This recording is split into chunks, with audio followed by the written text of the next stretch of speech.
Welcome back, everyone, to another episode of the Tech Catch Up Show. My name is Kanish Rao, and today we have Trisha Suri with us. She is a lead product designer at Cleo. She is also the co founder of Objective She, a community for women. Apart from it, she holds 8 years of experience in product designing. She has worked with brands like Instagram, Uber, BMW, and Adidas. Hello, ma'am. Thank you for joining us today. Hi, Kanishk. Yeah, thanks for having me. I'm really excited to do this talk with you. Thank you, ma'am. You to introduce yourself to our audience. Just a bit about yourself and who you are as a person. Just Sure. Yeah. So, like you said, I'm Trisha. I am a product designer by trade. I've worked at those couple of companies. I've been in design for a couple years now, and I also have my master's from Carnegie Mellon in human computer interaction. I'm really, really passionate and excited about how design impacts different industries. And so I've touched many different industries now, and I've learned a lot about design. And so I'm happy to share whatever I can with your audience and with everyone. so you did your masters from Carnegie Mellon University in computer human interaction, right? So could you tell us some more about your experience at that particular point of time, both as your curriculum, how does it help you later in your career, as well as how was your college life? Yeah, sure. Yeah. So prior to, even getting my master's, I had to think about, is this the right path for me? Do I want to go back to school and get a higher education? I was already in tech. I was already working full time, and I was in San Francisco. And so for me, it was really about what are the hard skills that I need to pick up in order to create the perfect dream career for myself. And when I was making that decision, I really had to think, okay, what is that career that I want? And I had to visualize it, I had to map it out. And I knew at that time I wanted to go into product design because of my work experience at Instagram. At the time, it was this really cutting edge social platform, as you know, and so I knew I wanted to do something in terms of designing interfaces the way that Instagram was. So I did a lot of research. I looked at different schools, and Carnegie Mellon was the one that really stuck out to me because they had the longest running program for HCI, and there were many notable designers that came out of that program. So, yeah, I applied. I didn't really think much of it, but when I got in, I was like, okay, this is meant to be, and I think I can see myself doing this. So, yeah, going through the masters was also really great. I met many, many incredible people that had more technical backgrounds. There were many engineers that actually decided to pursue a master's in HCI as well. And so I had the chance to work with them. And that's when I really got to learn, okay, how do designers and engineers really work together? How do they collaborate? And yeah, I feel like that was one of the best decisions I made in my life. So really enjoyed my time there. Awesome. So we are from engineering background, and you also design. We are collaborating, right? Yeah. Awesome. So, just wanted to know that you started a community named Objective She, right? So, the other co-founder, I see you both share same experience at Uber. So, was it back then when you were in Uber, you started up about this community? You tell us Yeah, about it. yeah, thanks for asking. So Objective She, we really started it at Uber during a time when there weren't that many women in the workplace. And so we wanted to create a safe place at Uber where women and allies, anybody that supports equality, could come together and have honest discussions and have a safe place to really talk about their work experiences, maybe what they want to do with their careers and things like that. And at that time, it was just a small little group. My co founder, Ara, and I had just kind of started it off the cuff. And it wasn't until we hosted our first panel, we brought on the top executives that were also women. at Uber. We brought them on a panel, and we started to see so many attendees come to the panel, and they were from all kinds of backgrounds looking to get into tech. So we knew there's something here. People are passionate, people are motivated, and they want the skills, the technical skills, to actually create that career of their dreams. And so that's really what Objective She is all about. We want to help anyone that is interested in picking up the right technical skills, whether it's in software engineering, product design, or product management. We bring them and we connect them to the leadership within tech. So yeah, that's kind of the mission behind the company right now. A lot of girls will be watching our show, right? So if you can just share with them, right, how they can join you, maybe as a community part or something like that. If you could just share that.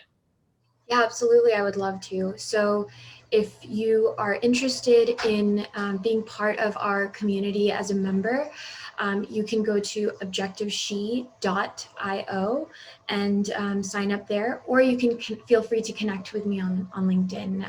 I'm also available there as well. Awesome. So, sorry for taking you back again. I'd like to take you back to time when you left Instagram, right?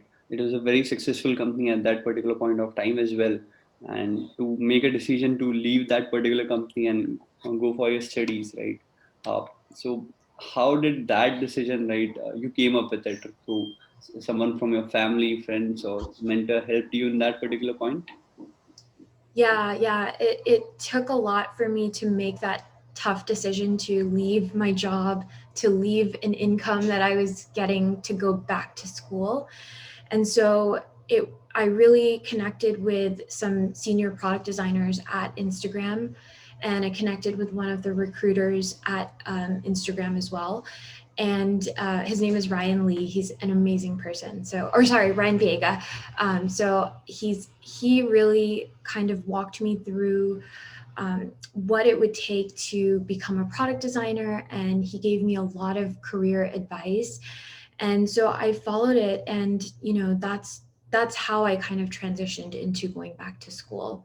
So if it wasn't for my mentors and my family that supported me and said, you know what, if this is what you want to do, then you should believe in yourself and move forward along that path, I wouldn't have done it. So yeah, I hope that answered your question.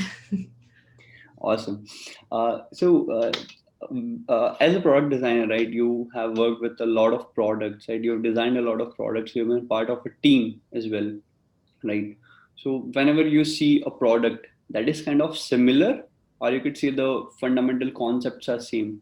So whenever you look at a new product, right? So how do you see it? Maybe you judge it, or maybe you think I could have done in that particular way this particular product. So just wanted to know your opinion on how do you see a new product that might be similar to your existing ones or something like that. Yeah, that's a great question. So, a lot of times when I'm looking at different products, sometimes I do rely on looking at other products to inform some of the explorations or designs that I'm personally working on. And so, I'll take inspiration from things like Dribble. Dribble is a great place to go to kind of understand different aesthetics of the UI that you might want to be creating, and to keep up with the trends in product design at the time. So I'll definitely look at those kinds of websites to get inspiration.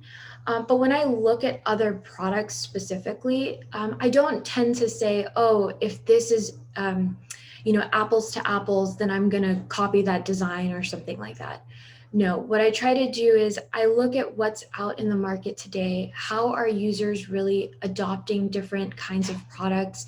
How do those products behave? And what are some of those core features that are adding a value into the end user's life? And why are they doing that? And then can I also leverage some of those different designs or features, and can I make a positive impact on the end users that I'm designing for?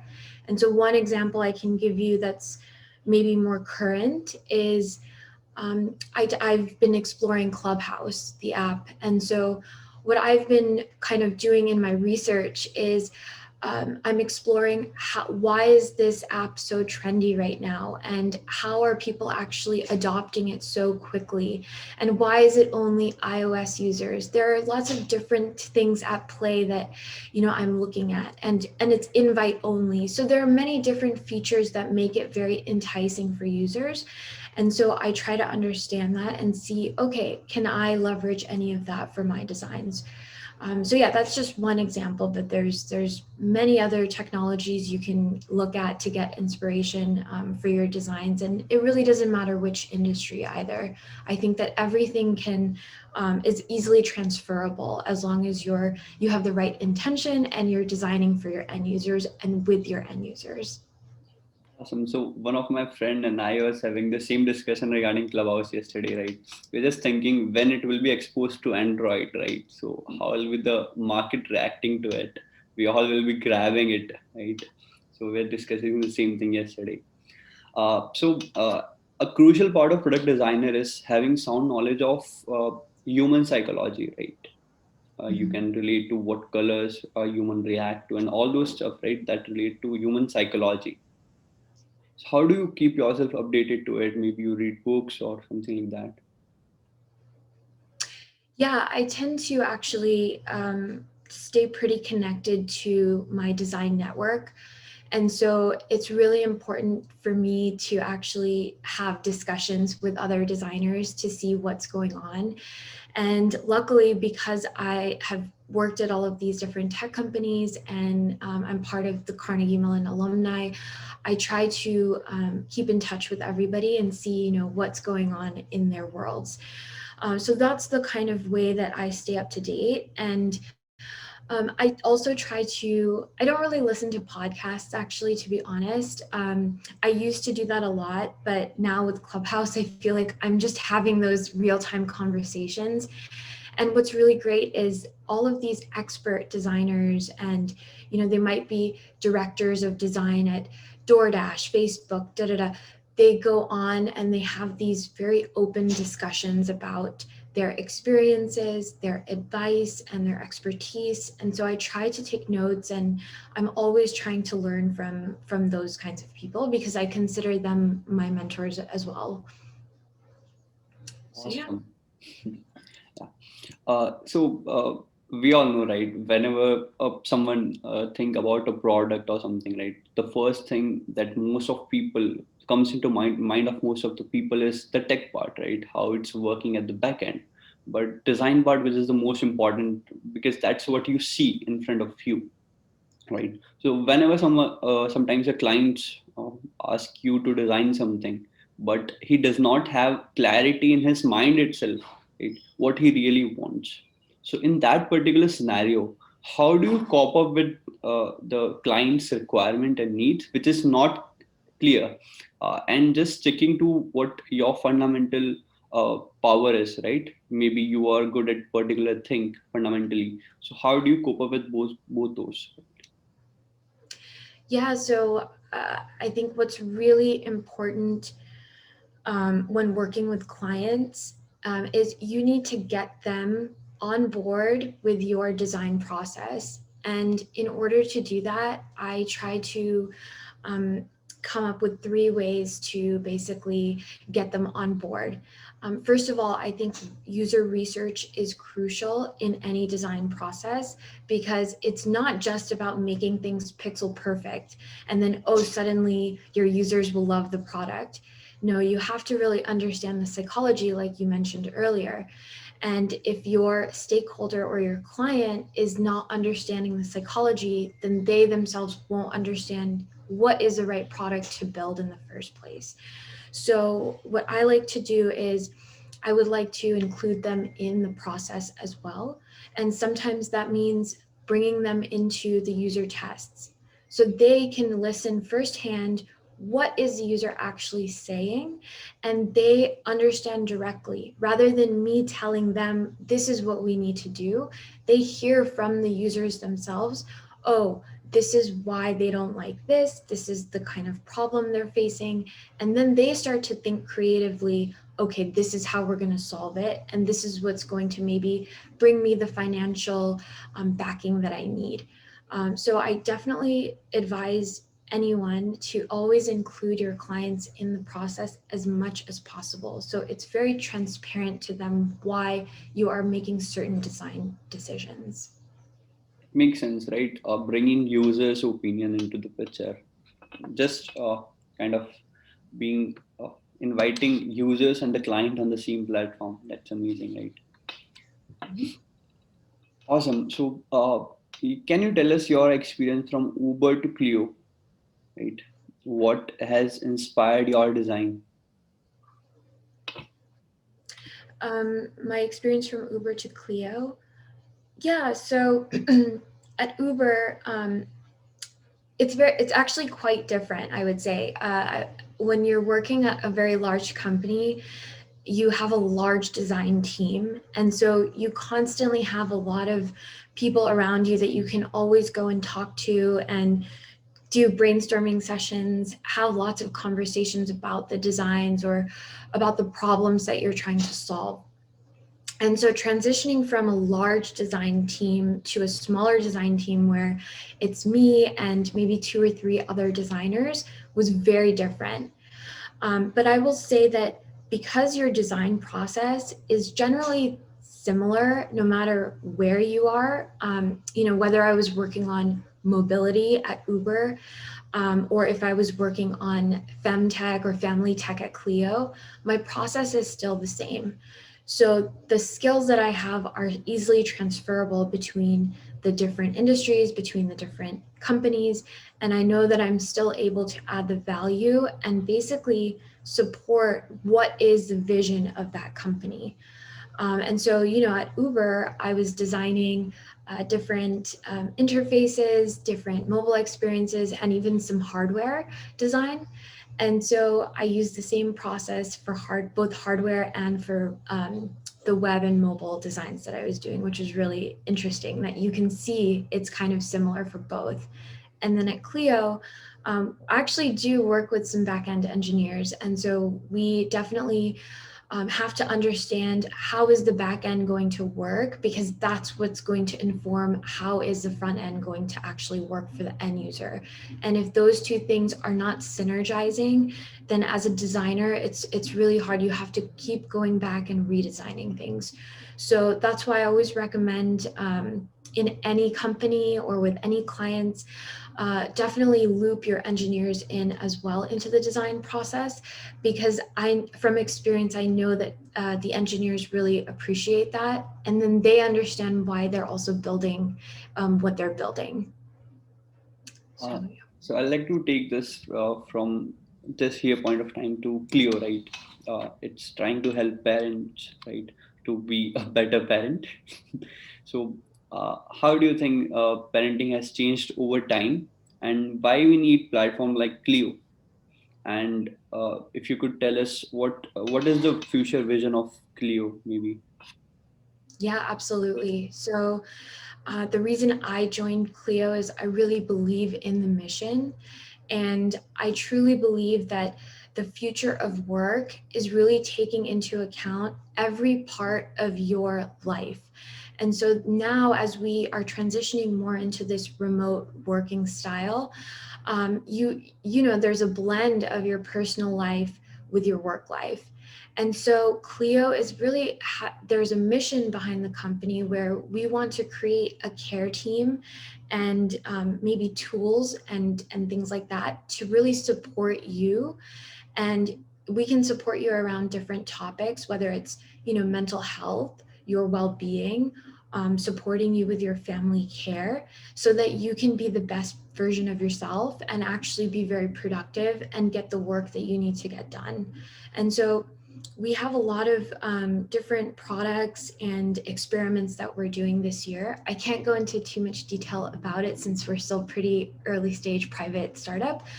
But I do believe that the future of work is actually incorporating all aspects of your life and making it really easy for you to basically live the life that you want and do the work that you need to do. So yeah, on a high level, that's kind of what we're working on. Awesome. So a lot of my friends are beginner at designing and all, right? So sometimes they call me and say, "I'm trying to design something like this and that," but they are nothing is striking their head, right? They are like blank. Maybe sometimes because product designing is a creative process, right? You can't just sit and start doing work. It's a creative process. So sometimes if something like this happens to you, if this is relatable, how do you kind of manage that? Maybe you listen to music or what? Mhm. Yeah, that's a really good question. Actually, I can't listen to music when I'm designing. I don't know why. I need it to be absolutely silent. And sometimes that's really, really hard. So maybe noise canceling headphones or things like that would be helpful. But yeah, sometimes I really, in order to get into a creative mindset, I definitely like to go for a walk, just 20 minutes, even 15 minutes, going outside and just having fresh air is really helpful to re energize me. And then I definitely like to meditate as well. So in the mornings, I will put on some meditation music. I'll sit down and I'll meditate for about 20, 30 minutes. And then when I feel good, then I drink some coffee and I'm ready to kind of start designing. And so that's also really important to me. And then obviously having really good snacks is also key. So if I don't have good snacks, then I'm not going to feel creative. I'm going to feel really angry or like upset. So yeah. I like that snack part. Yeah. They have to be really yummy snacks too. Awesome. And spicy. Spicy, right? We Indians love spicy. Yeah, That's no definitely. Awesome. So, other than that, you have worked with various companies, various brands, right? So, uh, I just wanted to know some of the metrics that you keep track on a daily, weekly, or maybe monthly basis to kind of define the success of a product, or maybe just want to know the future roadmap. So, what are the different metrics that you track? Yeah, so the types of metrics that I would look at as a designer, well, first of all, I would probably partner very closely if there's a product manager on the team. I would kind of collaborate with them to understand what it is that they want to track. But from a design perspective, it's really important for me to understand how are users engaging with the features that I have designed. And so we use different tools like Mixpanel, Tableau. Those are lots of great tools that you can use to start tracking things, especially if you are designing or building mobile apps. And so they really let you know, okay, where is the user in the journey of walking through your app? What are they clicking on? Where are they spending the most time in the app? Those are all really great indications of which features are working really well and which features might not be working so well. And so then that also results in me working with my product manager, and I start to think, okay, maybe this aspect of the app could be redesigned. If so, how long does it take? What's involved in that? Can we do user testing? So it's really these tiny experiments that we start to track, and they all go back to the types of engagement that we're seeing in the app. Awesome. So, apart from your professional experience, right, the projects you worked on and all, in your personal life, uh, what has helped you to become a better designer? Maybe reading books or something like that. Yeah, that's a great question. I definitely mentioned Dribble. I think one thing that's helped me a lot in terms of becoming better at visual design specifically, because I don't actually have a formal training in visual design. This is something that I have had to really work at over the years to improve upon. And now there's so many great templates and resources, and I like to rely on the community in Figma. And so what I tend to do is sometimes I will go into the community section of Figma when I'm looking for inspiration. I'll pull templates from Figma and then I actually start to build them again from scratch, because that keeps my visual design skills very fresh. And it also allows me to play around with different features, think about where can different things like buttons, CTAs, headers, How can the design system that I'm building work with each other? So that's something that I definitely really advise new designers to do. Just keep exercising those skills and keep building upon your visual design skills, because as product designers, we are expected to do both UX and UI. So it's always good to know how to do that. And Figma itself, to become an expert in Figma as a tool is also really important. So understanding auto layouts, understanding how to link different pages and create prototypes, those are all really, really useful things. And clients are always really impressed when you can show them different prototypes. So that's something I've had to learn on my own, and it's something that I continuously am working on. Awesome. So UX, right? User experience, something. So how do you kind of maybe collect data? It's a like what is the process that you maybe interview people personally or create a Google form or something like that? So how do you actually do the UX part of research, right?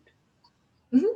Yeah, that's a good question. So the UX research part of being a product designer is, if you don't have a user researcher that you can collaborate with, it's important to also understand what are the right frameworks, what are the right tools that you can have in your tool belt to understand your users as best as possible.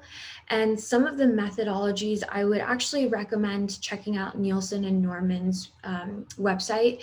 They have a robust amount of resources to understand the user research methodologies and how to conduct all kinds of user tests, user interviews, and things like that.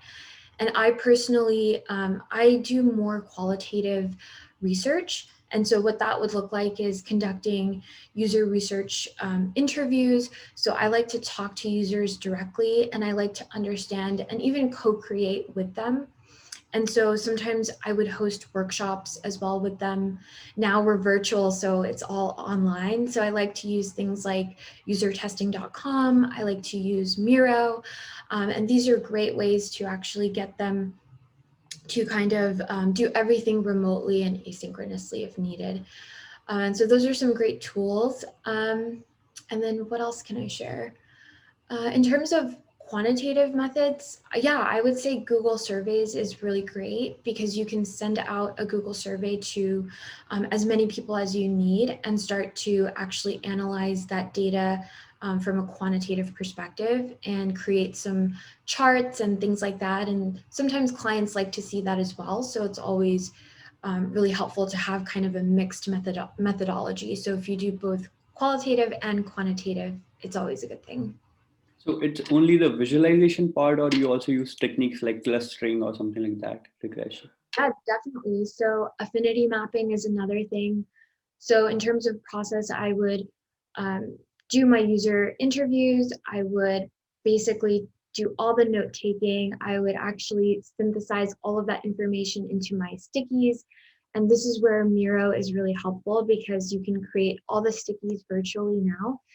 And then the part that's a little difficult is it's very manual. So it can actually be very time consuming to do that. But if you do it correctly, you can gather some really insightful information about what are the pain points of your users, where are the key areas that could be redesigned. And so I feel like affinity mapping is really, really useful when it comes to understanding which features you should focus on redesigning, or even thinking about completely new features for your products. So how does it work? Like you start the you do all the research part before starting the product, creating the product, or is it like you could say parallel process? You kind of start designing, and you on the same parallel side you are kind of doing the research. So how does it look like? So it really depends on the project. If I were starting a completely new product from scratch, then of course I would start with the discovery process first. And what that would look like is you really need to understand what is the problem you are trying to solve, or what is the problem your client is trying to solve. And many times your client might not even know what the problem is they're trying to solve. So it's up to you to kind of help them frame that first. And then you can go out and talk to your potential users and kind of understand, ask them all the questions, make the questions generic, make them very general, and have them actually tell you stories about their life and what's going on with them.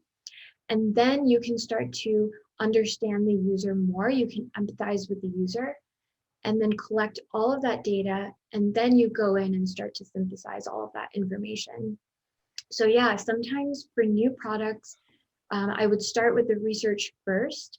And then after I've synthesized the data, I would actually go in and wireframe some design explorations.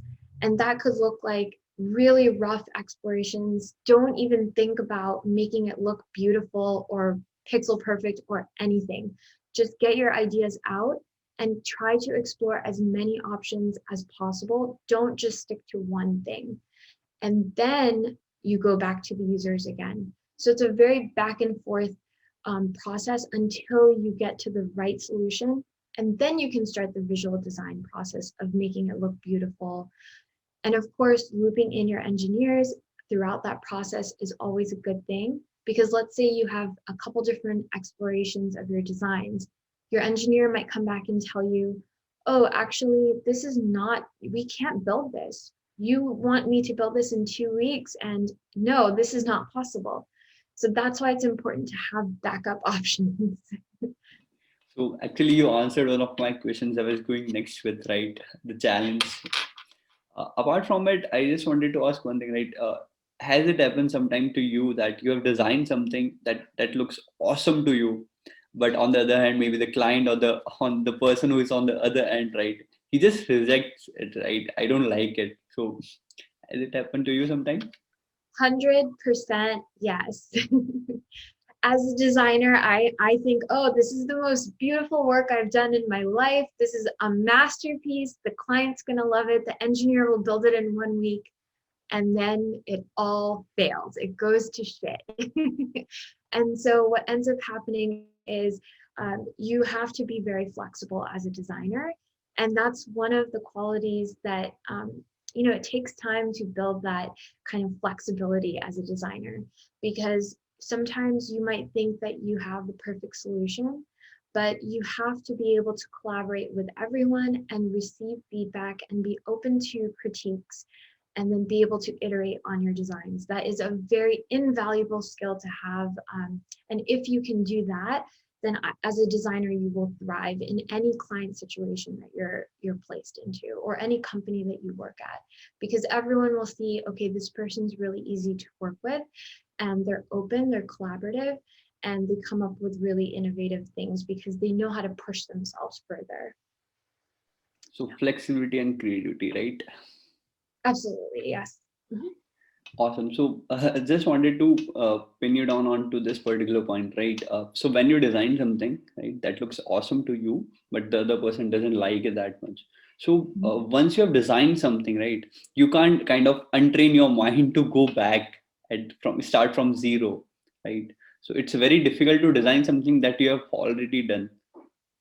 So what you do that? Maybe some steps that you follow for doing that particular point.